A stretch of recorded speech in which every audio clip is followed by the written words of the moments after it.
Tommy's got some news for us as I welcome you in again at 7 o'clock. How are you? G'day, Kane. Carlton is a certainty, you told us last week. I did. I said they were an absolute certainty. I said put your house on it responsibly. And I was made to look foolish, not for the first time this year. At what point of the game did you think, geez, maybe I should have tipped Essendon? Well, my tipping's horrific. Like my kids, I just basically hand it over to my kids and they do it. Eddie knows his stuff. At half time, I'm going, this game should be over. Yeah. I couldn't believe it. So the inaccuracy, the dominating time in forward half, dominating possession in the front half, dominating everything inside 50. But their ball use continues to be about as bad as we've seen from any legitimate side, and you take away, sort of the bottom 2 or 3. And it just is an issue that will not go away for them. My question for you is, are they the second worst team in the competition? Seriously, they've lost 8 of the last 9, and the one win was against West Coast. At the moment, if you do the power rankings, are they the second worst team in the competition? Third worst team in the competition. So North Melbourne's worse than them, is what you're saying. West Coast is just historically bad. We'll get to them in a little bit of time and ask a few questions about them. Then North have lost 10 in a row. Yeah, they have. But North Melbourne and Carlton played on Good Friday. And I know Carlton won, but North gave it a crack for a while. And North are they look like they're playing better footy now than they were then.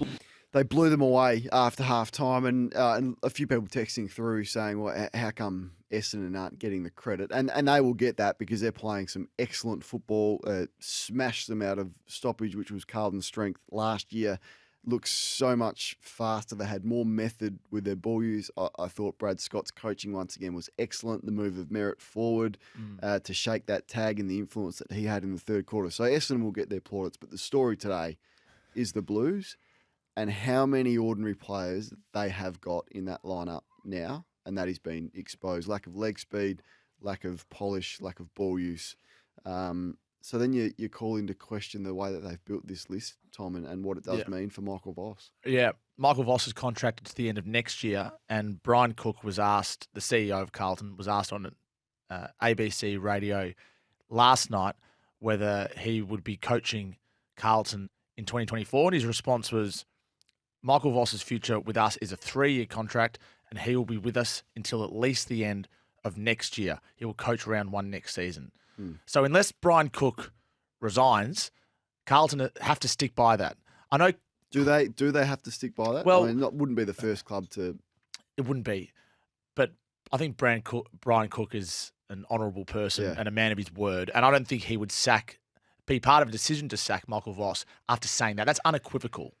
And I don't look, sacking the coach right now isn't the answer either. Like I think that's the last thing Carlton need is to sack another coach. What if you know, and I'm not saying this is the case, but what if you know he's not the right person? Well, now's not the right time. I mean, you're not going to gain anything by sacking the coach now. The season is done. Are you sure? What if they? I'm not saying this is right, but what if they know Michael Voss is not the right person, and they know they want Damien Hardwick, and they know that potentially Port or the Gold Coast Suns want Damien Hardwick? Surely you need to make that decision soon rather than later. I still think you can have those conversations with Damien Hardwick and Damien Hardwick's camp without sacking the coach. Now, you've got to be really clever. Be very careful about how you do that. But Brian Cook's been around for a long time, so you'd have to be careful. But I just don't think sacking another coach right now is the right thing to do. I think it'll be a panic move. And once again, I read you all those stats at halftime where they have the whole game in control, but they butcher the ball going inside. Now, yes, part of that is method. Clearly, they tried to play a bit more attacking last night. Sometimes it worked. Most of the times it didn't. But their key players, their players that are paid big money to perform, are not doing that. And you look at the captain, and you must focus on the captain because you do that when the club is under pressure. He didn't have an effective kick last night, Patrick Cripps. And his form drop-off this year has been more significant than any other individual in the game this year, and he's not impacting. Now, you compare his performance to Merritt, who was targeted, was tagged. Yes, he was quiet in the first half, but he worked that hard. Then he went forward, didn't have big numbers, but had big impact on the game. That's the two captains which you're putting up against each other, and Cripps is symptomatic of the personnel issues at the Blues right now. Michael Voss was asked after the game about Patrick Cripps. Was asked if he was injured. He said no, he's just out of form. But there's a lot of Carlton players at the moment who are out of form. Sam Walsh has been playing pretty well this year, but he had 0 tackles last night. Jack Martin, 0 tackles. Ed Curnow, 0 tackles, despite the fact he was tagging Zach Merritt.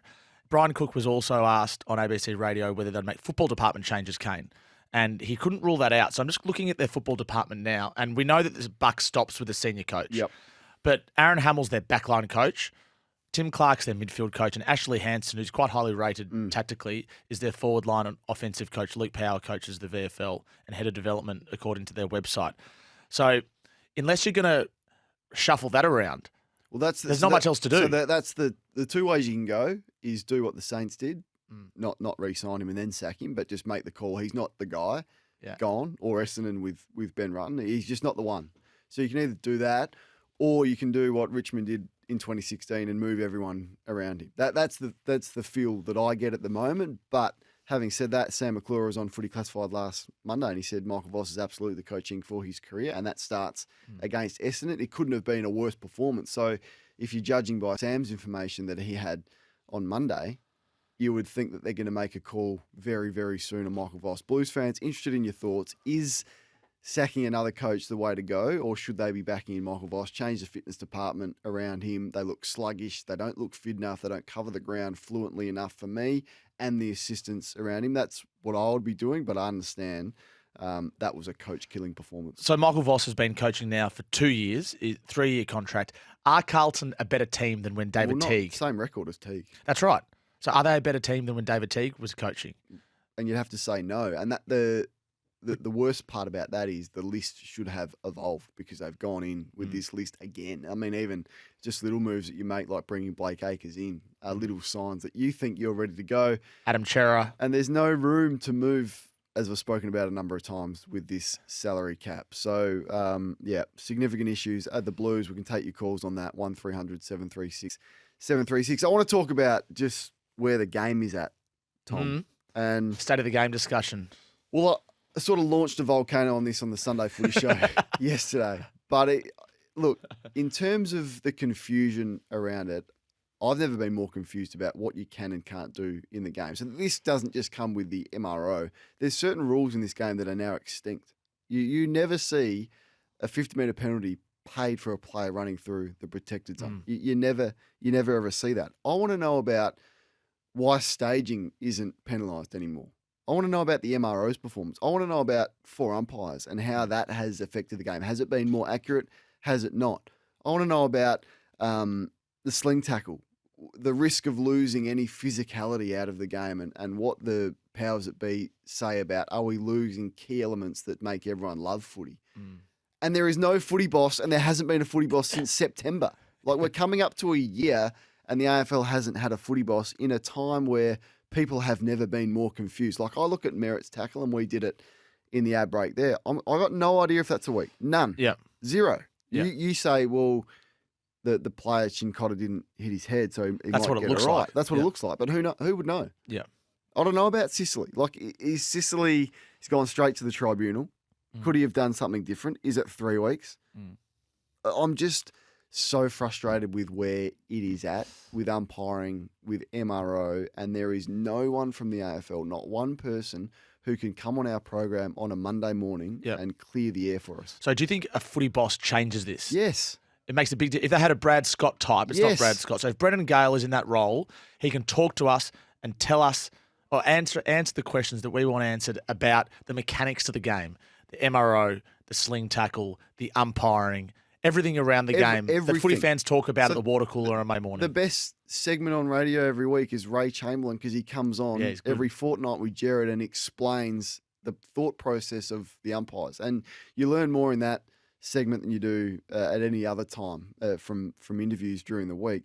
We should be getting the same from the AFL, where there is a person who is crystal clear on the direction that the game is going and which way it is headed, and to clear the air. Yes, it's a difficult game. I understand that. But I want to know about Butler. I want to know about Sicily. I want to know why Jack Graham wasn't suspended.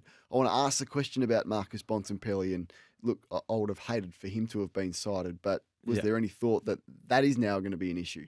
I want to know why a knee to the head in a marking contest is okay if a player gets concussed, yet a rundown tackle is not, because a player hits the head.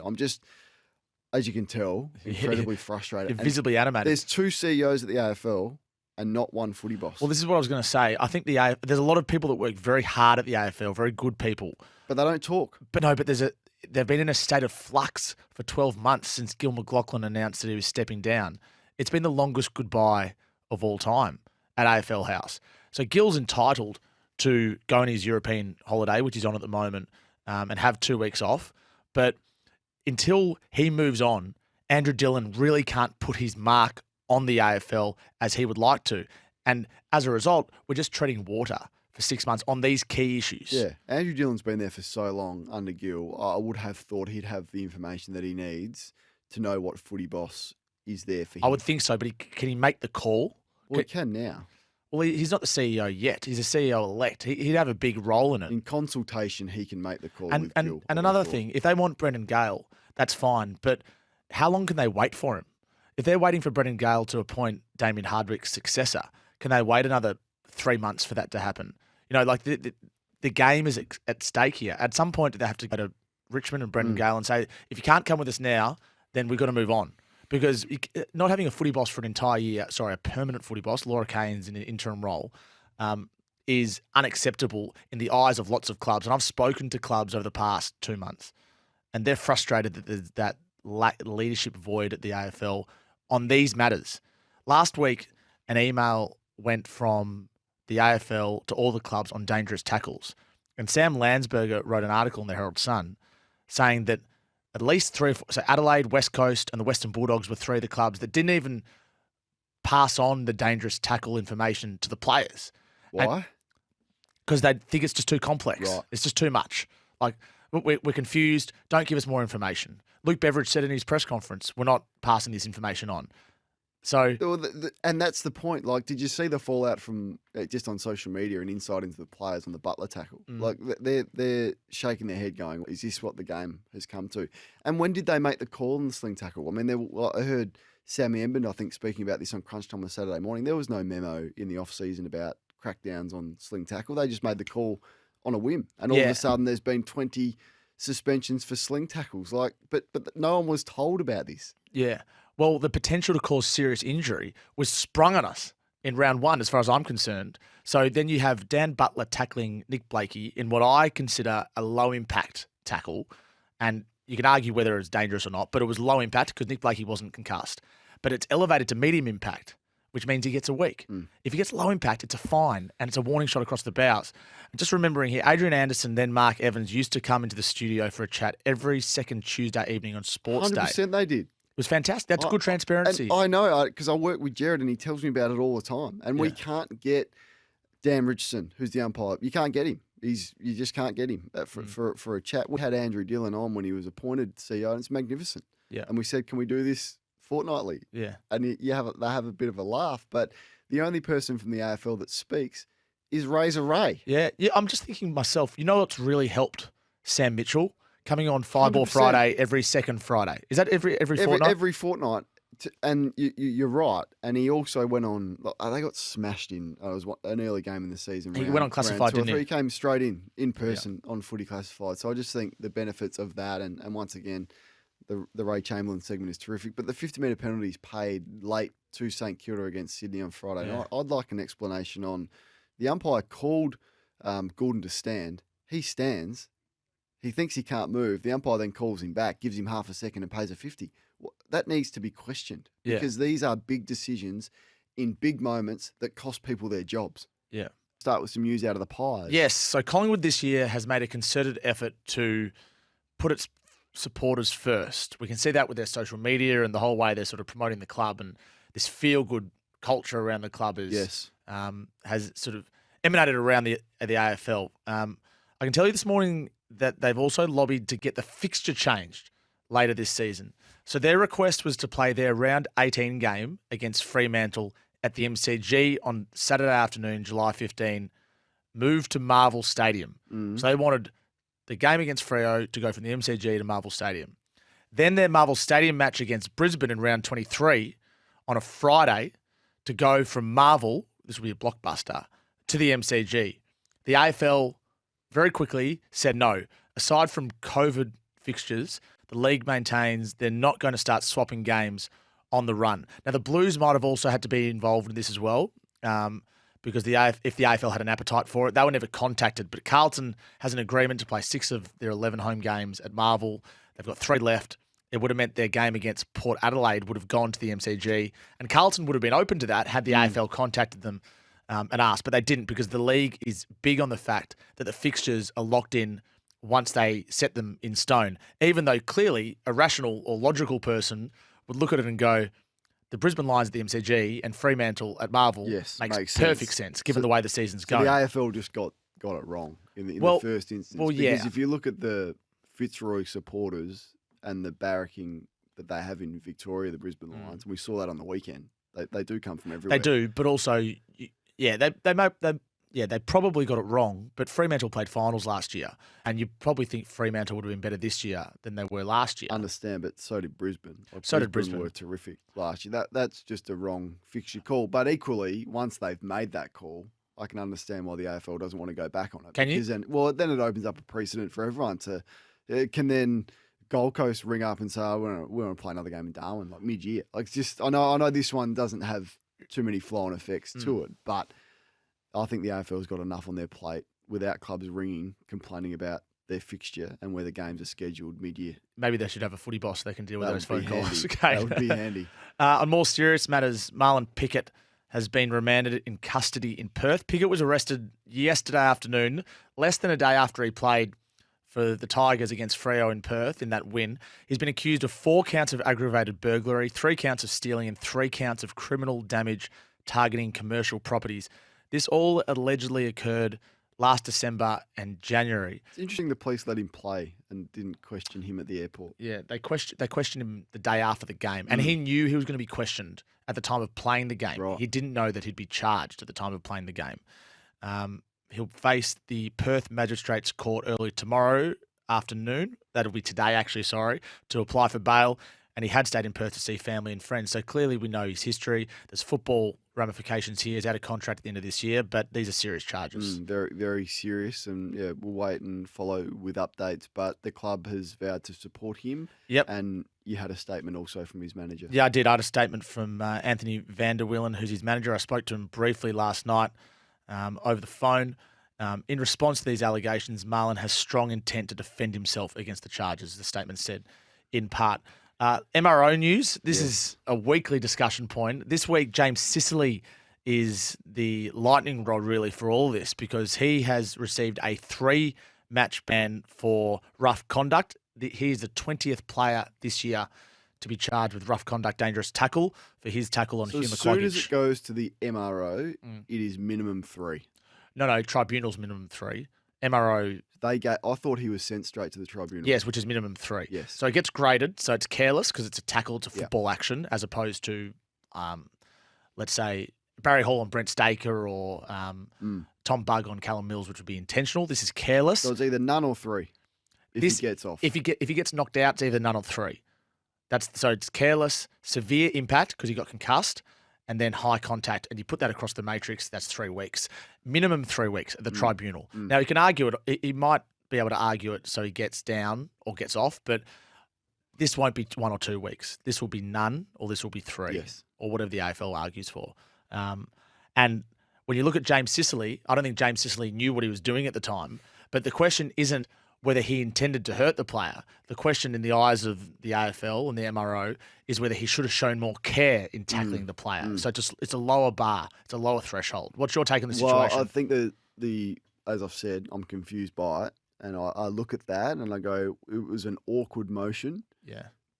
But I just can't stomach that a player could miss 3 matches for an action like that. I can't. Yeah, Nathan Broad missed 4 for a tackle. But he picked him up and he dumped him on his head. So that's what it is. That's what it's there for. But Sicily didn't do that. No. He tackled him.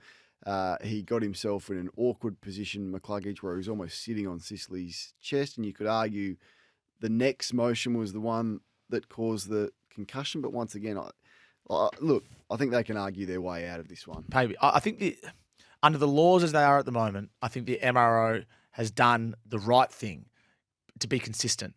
But the Tribunal is another matter altogether. They can argue the specifics, the nuts and bolts. Speaking of the tackle, the AFL sent out a memo to clubs last week, did they? Yeah, they did. They sent out a memo to clubs in which they gave, I think it was 12 examples of good tackles or tackles that could have been dangerous that ended up being actually okay. And a lot of these tackles were really just you wouldn't even blink twice at them if you saw them in a game. You know, they're just easy tackles. And they're tackles that were given as an example because the AFL wanted to show the clubs that they are looking at tackles and saying, this is good. It was like positive feedback. Now, Sam Landsberger reported in the Herald Sun that these tackles were these examples weren't shown at Adelaide or West Coast or the Western Bulldogs, and there's probably other clubs that didn't pass this information on to the players. But the league is adamant that they want to show clubs that players are learning from what the MRO and the Tribunal is saying. The clubs are saying differently. The clubs are saying they're not learning because it's difficult and it's random. It's really pretty difficult if you're speaking to Dan Butler and he just does a nice chase down tackle that costs himself a week. This is Tommy, what's your thoughts on Thursday night's game? It feels like a lifetime ago. It was ugly. It was a terrible game of football. Sydney did not score in the first quarter. Who does this speak volumes about? Sydney Swans. You can't not score in a quarter and expect to be a finals team later in the year. They've won 5 games, the Swans, so mathematically they're still in the hunt, but they're a long way from it the way they're playing. It's a big fall, isn't it? Yeah, it is. Sydney. Not entirely unpredictable given their injuries and the history of teams who lose heavily in grand finals. What about the Hawks and the Lions? Well, I'm going to be positive. Good. Yeah. Jeez, can we? Yeah, I'm going to be positive. Willem, just cut that little grab there. Just save that. We might need that for later. The Hawks, I loved what they did. It was like must watch. Yeah. The style that they played. Yes, a lot of handball, and that's been well documented over the last 24 hours or so, plus 95 in handballs. But they did bring enormous pressure on Brisbane as well when they didn't have the footy. So I thought defensively they were really strong. Forwards in Kazitsky and Mitch Lewis got a hold of them completely, and that's been a backline that has stood up really well for Brisbane this year. They made them look second rate, but the speed of ball movement, their ability to get out on the outside, they kicked 10 goals to 3 in the second half. So well done to Hawthorn. You know I'm a huge Sam Mitchell fan. I think he's a genius, and I reckon he outcoached Chris Fagan on Saturday. Can I ask, are you worried about the Lions at the MCG? 13 of their last 14, but more so since they've become a good team, the start of 2019, it's 7 of their last 8 they've lost you have the MCG. To be, don't you? Yeah. Given that they've won 7 of the last 9 at Marvel, so it's not necessarily a Melbourne thing, it's an MCG thing. But it's clearly to win it, it's going to have to be at the MCG. They're going to have to need to finish top 2. Yep. And that's a completely different proposition. I want to speak about Chris Fagan a little bit later on in the program. I know we're running out of time, but his media conference after the game was bizarre. Let's go to Friday night. I think you deliberately jumped over this one, so I'll give it to you. Oh, sorry. Port Adelaide got it done by 22 points against the Bulldogs to make it 10 in a row. To me, this says more about Port. I don't think we've learned anything new about the Dogs. They struggle against the very best teams, and Port continue to keeping on. And I enjoyed your article in The Age, untenable, with emphasis on the 10. I don't know what else Port can do or what Ken Hinkley needs to do to get a new contract now, and they're just tempting fate if Richmond come and offer a 5-year deal. How many wins gets you top 4? Well, it's 23 games a season now. 16? 16, 17. Yeah. So, it's going to be hard for them to miss top 4 from here, considering they've got 11. Could you argue that Port are playing the best footy they've ever done under Ken Hinkley's reign? Absolutely. Yeah, you could argue that. Which says something. With not as many assets. I know everyone will focus on the midfield and look at how talented that is, but there's still some glaring deficiencies on their list. That's why I think it's been one of the great coaching performances this year. Crows v West Coast. Your man Tex. He got 10 and he felt like he was going to get 15 at one point. It was like the end of Buddy Franklin's 13 game or Fev when he kicked 99 in a season. Everyone's looking for Tex for the last 10 minutes of this game. When he kicked it to Rory Sloane, he got booed. Yeah. Everyone wanted Tex to kick 10. And for the 10th, he almost played for a free kick, didn't get it, and the ball just dropped to him and he snapped another one on the left. So extraordinary performance. But it says more about the Eagles and what the blemish it is putting on what has otherwise been an excellent competitive season. and what they are doing to it. So I think the fallout this week will start to play out at the Eagles, and I'd be surprised if there's not big changes there this week. Terrific performance by Richmond on Saturday night. Yeah, this says more about the Tigers in my view. They've won in Sydney and in Perth in consecutive weeks. Short break too, I think. Short break. Yeah. That's a lot of kilometres travelled in the space of 7 or 8 days.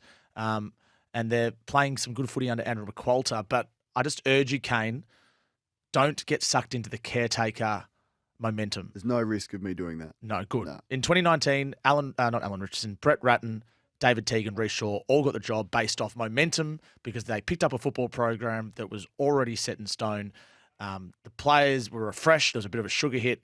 They got new deals. They were all gone a couple of years later. I've lived it. Matty Primus was caretaker coach and took over. It didn't work out. So Andrew McQualter might be the right guy, but being a caretaker should count for very little, I think. Agree with that. But what they did do, they fought off the Fremantle crowd. They fought off the momentum of a game, and we know how powerful that is. And they fought off an umpire ring department that gave them 3 kicks for the majority of that game. But were there ones missed?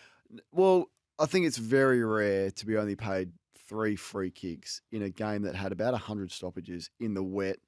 When that is extremely rare. A number 3. It is. And a few of those went against them. So anyway, they are defending extremely well, Richmond, and they've kept their season alive. North v GWS. Yeah, do we learn anything? I don't know.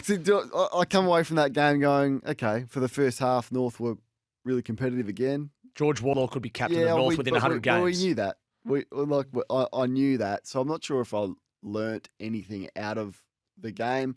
Probably exactly where the result should sit in terms of the development of both sides. So what I did learn, though, is that Toby Green's just phenomenal. Yeah, Once again, slow to get into the game, but the impact he had on it was huge. So it spoke volumes of Toby Green, didn't speak volumes about the result. Whew, last night was ugly. Or Carlton. It's Carlton every week at the moment. Essendon are playing some good footy, but Carlton's inability to move the ball, as you've discussed, the inability to change anything week to week. Michael Voss said in his press conference after the game, and we've spoken about the Blues, but he said that week to week, they're developing and they're doing different things right. They just can't get the result. Watching the game, they looked like the same team every single week. And they're not getting blown off the park, but they're getting beaten pretty convincingly. Yeah. All right. A lot of feedback coming through off the Timber text. Kane's banned himself from tipping, which is accurate. Mm-hmm. Why is that? Because I said on Friday to Kingy, I said Carlton are an absolute certainty. Why'd you say that? What comes across your mind when you say something with such certainty? Well, unequivocal. Firstly, there was a little bit of tongue in cheek about it because I said the same thing again for the Melbourne game against Port Adelaide. I said Melbourne's certainty. Did right? you? Against Port, they're going to win, and at one point it was looking pretty good. But I've had way too much faith in Carlton this year. I couldn't fathom that they could lose 6 in a row against an Essendon side at the MCG, which they should be dominant against in terms of the development. I thought there would have been a hunger, a ferocity about their performance that they would have refused to have lost that game. But it wasn't there, and it was there for bits and pieces, but I underestimated how poorly they execute and the structure with which they enter the ball inside forward 50. What about their last 5 games? 59 points, 57, 51, 44, they 52. Can't score. It's like boring. I'd hate to be a Carlton supporter. 2 Coleman medalists. 2 Coleman medalists and a salary cap that is gone because you've invested in a lot of quality that should be performing better than it is. So, hard to wrap your head around. It is the mid-season review. We'll go to the teams that didn't play. There was only 2 of those. Geelong are in 9th position, 50-50, 6 and 6. Their percentage is reasonable on just under 119. Coming up, they got a huge game against Port Adelaide Thursday night in Adelaide. They take on Melbourne at GMHBA, then Sydney at the SCG. So a little bit of a problematic 3 weeks. How are we assessing what the reigning premiers have done? Not too dissimilar from the start of last year, but it's the period of mediocrity has probably extended a few more weeks than what it did in 2022. My question to you is, are they capable of a run like 2022 in 2023? It doesn't have the same feel about it. Like they were belting teams last year and they were beating up on teams. They've lost that, I don't know, the aura around what they were doing. I mean, and they had an invincibility about them, didn't they, last year? Now, they're going to get some names back, won't they? And some good names after the bye. Yeah, Guthrie's one of them. Holmes. Paddy Dangerfield it hasn't been fully fit for several weeks. Max Holmes as well. Duncan's not too far away. They keep saying Duncan's not far away. One of the peculiar things about the Geelong Football Club on their website is their injury list is the most vague injury list in the entire competition. It has short-term, mid-term, long-term. Honestly, they should be. It's ridiculous. We talk about AFL confusion. How's that information for your fans? And when's that ever been accepted? And what's happened now is other clubs have started to copy. They have. Long-term, medium. What rubbish is that? So Radaglia is the other one that's had that hammy. It shouldn't be too far away. They're in a reasonable spot to launch, but it's going to be very difficult to win the premiership outside the top four, and they've probably left their run too late to make it. Gold Coast, on the other hand, have turned a bit of a corner. They have. They're playing some good footy, aren't they? And all of a sudden, Lukosius and Humphrey and Anderson and Rowell are their main players. Ballard. Toot Miller is still out injured, and you thought when he got injured, geez, they're going to be really struggling here. But they've gone fine without him, and he'll strengthen them when he comes back. Jared Witts is back in now as well. The question I have for you about the Gold Coast Suns is, does a top 8 finish categorically save Stuart Hughes' job? When you say save, he's contracted until the end of 2024, isn't he? He is. So he shouldn't need to be saved. No, but we know the reality that when Damien Hardwick's shadow is looming large and he's already got many Richmond connections with the Gold Coast Suns, and the payout for Gold Coast and Stuart Dew is only 6 months, and it's probably not a lot of money. Does a top 8 finish? I think it does. It means Stuart Dew coaches next year. Yeah, I think it does. And I haven't actually been one to put that much pressure on him. I think that it'll play out. Just because Damien Hardwick is available doesn't mean he's the right person for that job at that time, and we've seen that potentially with Alistair Clarkson at North Melbourne. So, but you've heard what Caro said on Footy Classified. Yeah, she's convinced he's going there. She's convinced, but it doesn't mean that it's a formality either. And more performances like Gold Coast have produced against really good opposition when they've been challenged at critical moments. Like they've beaten Geelong this year, they beat Western Bulldogs, which was a terrific performance, and then to come down from 35 against Adelaide, shows to me that there's a different character about this group. Now I get the second half of their years they've fallen away badly, so that is the next challenge for them. Is Stuart Dew vulnerable if they don't make the 8? Yes. Isn't it? Okay, yes. So you think it's just based on September? Yeah, or September? I think so. But once again, I still think he coaches next year, regardless, unless it completely fell apart, which I don't think it will do. I think Hardwick sits out a year, don't you? Like I don't know what he's thinking, but I can't see a world in which he's coaching an AFL team. But who's just doesn't get paid, or does media, or does something else? Yeah, well, he's got his. I think he'll be okay. I don't think he's going to struggle to eat. No, but unlike Alistair Clarkson, who got paid for his year out of the game, Damien Hardwick probably wants to work. He's 50 years old. Can you imagine the offers he'd have in a consultancy way with business and leadership? I mean, he could take his pick of the business and corporate world. So I think he'll be okay. And that may be good for him if he wants to sit out. And then he'll be more in demand this time next year than what he is now. Do you think he'd look at Port Adelaide and think, geez, I wouldn't mind coaching Port? I've got no idea. You're a premiership team, he tells me he's burnt. He tells us he's burnt out. No, so but you take him at his word that he's burnt out and he's not even thinking about coaching right now. He was very particular about what he said. He said he was burnt out coaching right now the Tigers, but he didn't rule out coaching next year. So then I'd be hesitant if I was Port Adelaide to go, we've got a coach who's hungry. His players are so invested in what we're doing. Won 10 in a row, playing as good a footy since possibly 2004. We've got Ken, or we've got a coach that says he's fatigued. Which way are you going? I'm going with the coach that's hungry, not the coach that's fatigued. Yeah. What are you offering Ken? A 3-year deal if you're Port? Look, I'd offer him a couple with some triggers involved in that. And I think that would be enough for him. Yeah, okay. To get him to sign. Anyway, it's going to be really interesting to see how David Koch, who's got a bit more time on his hands, deals with that. Carlton Football Club has just done a tweet. The Carlton shop will be closed on Monday, 12th of June, due to the public holiday. It will reopen as normal tomorrow. The comments below this tweet are unbelievable. Damn, after last night, I was pumped to come down and load up Just leave it closed. You're probably right to take Tuesday as well. Blues fans are pretty brutal, aren't they? Oh, they may shut it for the rest of the year. All right.